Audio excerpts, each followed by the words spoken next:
Horas Baligi Academy untuk kita-kita yang mencari kebenaran dan keadilan, terutama keadilan hukum ya.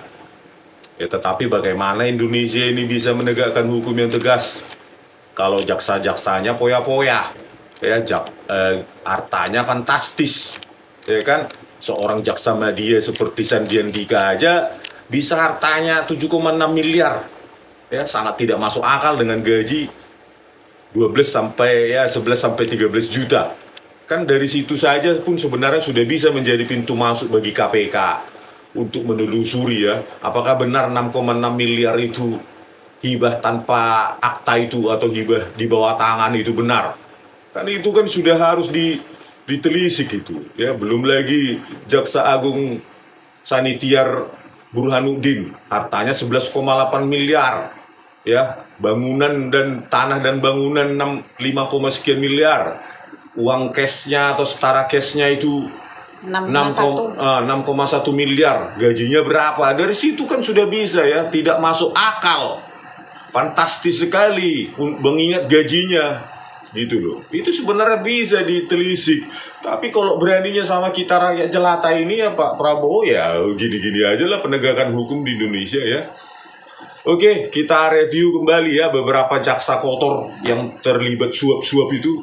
Apa itu, Pinangki, terus siapa lagi itu, Siru Sinaga, terus satu lagi apa itu, mantan Aswitsus Kejati Jawa Tengah, Kusnin. Oke, yang pertama Pinangki ya. Nah, mantan jaksa Pinangki divonis 10 tahun penjara, terbukti terima suap sebesar 7 miliar dan lakukan pemufakatan jahat untuk bebaskan Joko Chandra.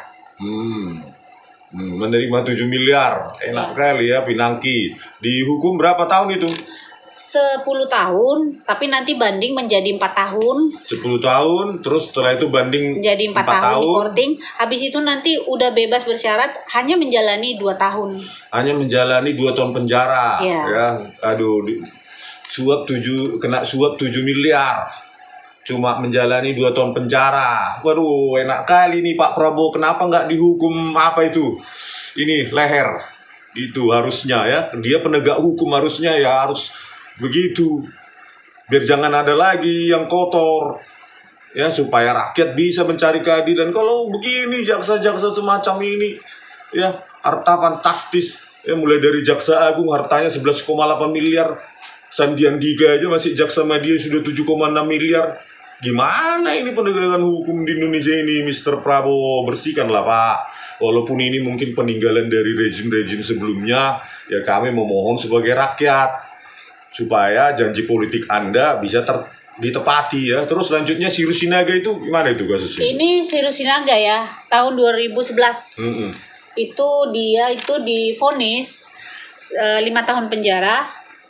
Itu kasusnya tidak korupsi, mafia pajak itu kan, Gayus Tambunan. Kasusnya yang apa, korupsi mungkin ya, sogok menyogok lah gitu ya.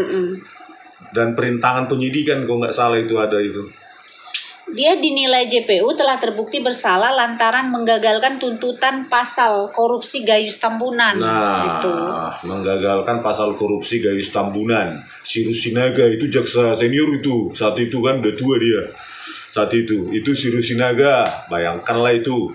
Terus lanjut lagi yang mantan yang ketiga, Kejati Jateng.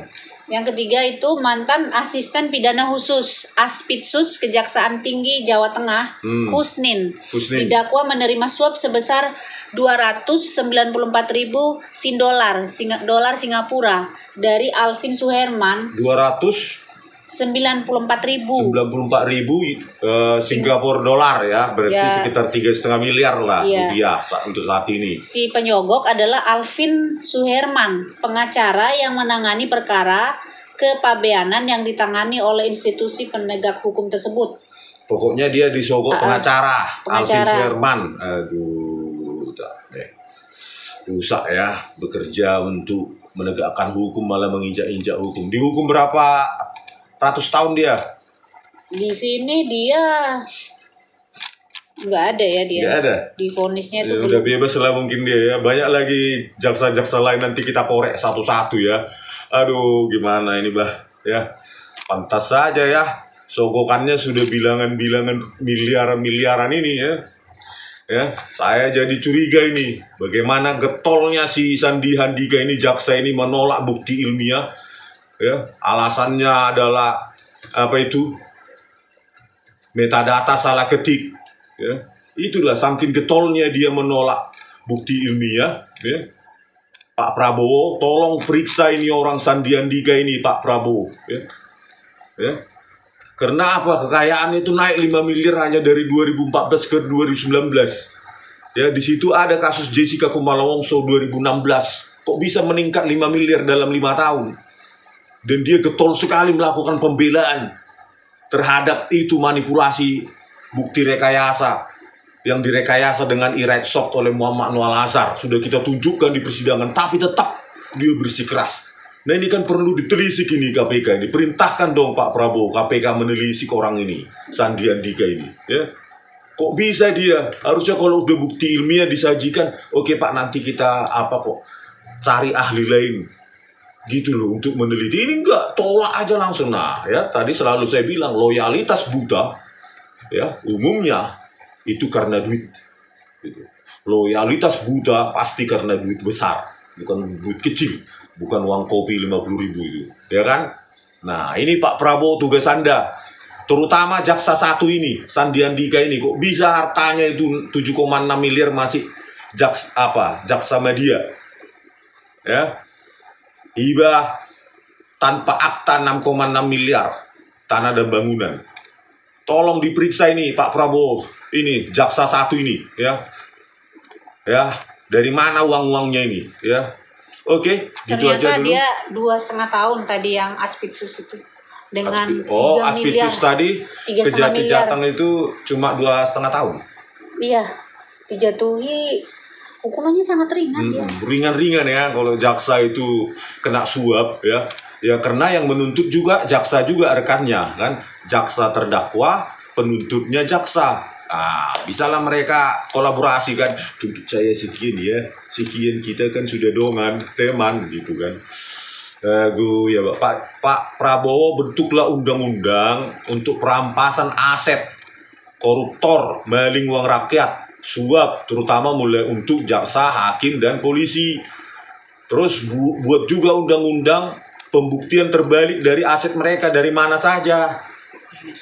Ya, jadi perampasan aset dan pembuktian terbalik itu penting Pak Prabowo. Kalau memang Anda serius dengan janji politik Anda, kalau nggak serius ya udahlah.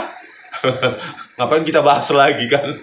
Itu cuma itu retorika dalam orasi politik kan gitu kan. Oke, sekian dulu ya dari kami Beliga Academy di Tebian dan Ottawa yang indah. Horas.